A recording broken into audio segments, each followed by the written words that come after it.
AIUDF-ৰ প্ৰাৰ্থী মতিউৰ ৰহমান তেখেতে সংবাদ মাধ্যমৰ আগত এটা কথা তেওঁ বাৰে বাৰে কৈ আছে যে যেতিয়া মিয়া মানুহক শিৱসাগৰত অত্যাচাৰ কৰা হৈছিল তেতিয়া অখিল গগৈয়ে কোনো মন্তব্য কৰা নাছিলে, মনে মনে আছিলে।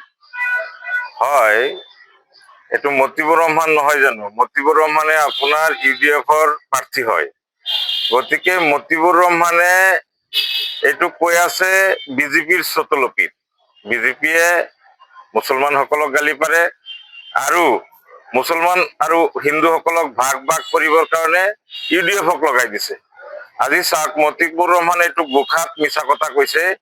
যেতিয়া শিৱসাগৰত মুছলমানসকলৰ ওপৰত অত্যাচাৰ হৈছিলে তেতিয়া আমাৰ অখিল গগৈ ডাঙৰীয়া জুৰিয়াত মিটিং কৰি আছিলে আৰু মই আছিলো লগত।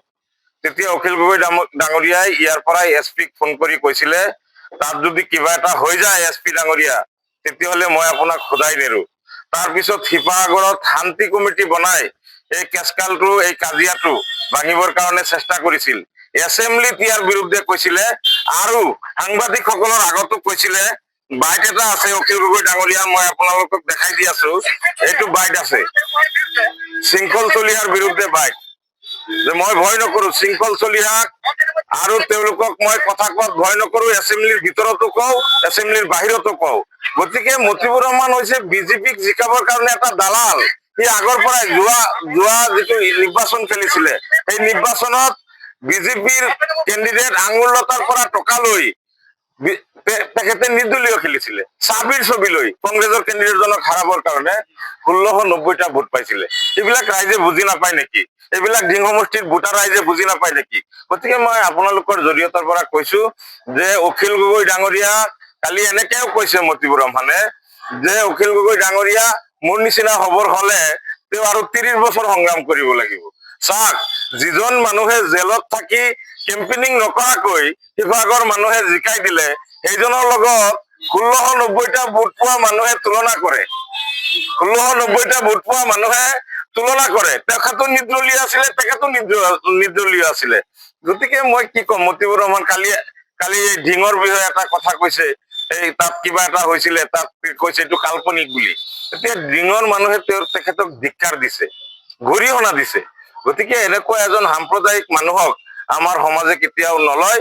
আমি এইটো ৰাইজে গম পাই গৈছে যে এইবাৰ মতিউৰ ৰহমান যদি কেনেবাকৈ জিকি যায় এই চিটটো বিজেপিৰ হাতত বিক্ৰী কৰি দিব।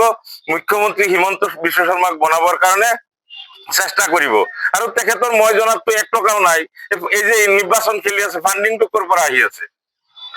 দুখীয়া মানুহ, 1 টকাও নাই। ফাণ্ডিংটো ক'ৰ পৰা পালে? ফাণ্ডিংটো কৰা মানুহবিলাকেই বিজেপিৰ মানুহ।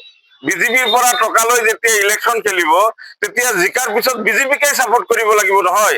সেইজন মতিউৰ ৰহমানক সেইকাৰণে মই ৰাইজক সাৱধান কৰি দিছো, সচেতন কৰি দিছো যে আপোনালোকে এইবাৰ সচেতন হ'ব লাগিব। এইবাৰ চৰকাৰ বনোৱাৰ পক্ষত আপোনালোকে ৰাইজ, এইবাৰ জাতিটোক বচোৱাৰ পক্ষত আপোনালোকে ভোট দিয়ক। ডিং সমষ্টিৰ মানুহক মই কাতৰ অনুৰোধ জনাইছো যে আপোনালোকে আমাৰ জাতিটো সংকটত আছে। এই সংকটৰ সময়ত ভোট ভাগ ভাগ নকৰিব। UDF হৈছে বিজেপিৰ বি টিম। এই বি টিমক ভোট দি বিজেপিক সহায় নকৰিব। যিকোনো খবৰৰ বাবে যোগাযোগ কৰক আমাৰ এই নম্বৰত 9181 307 2221।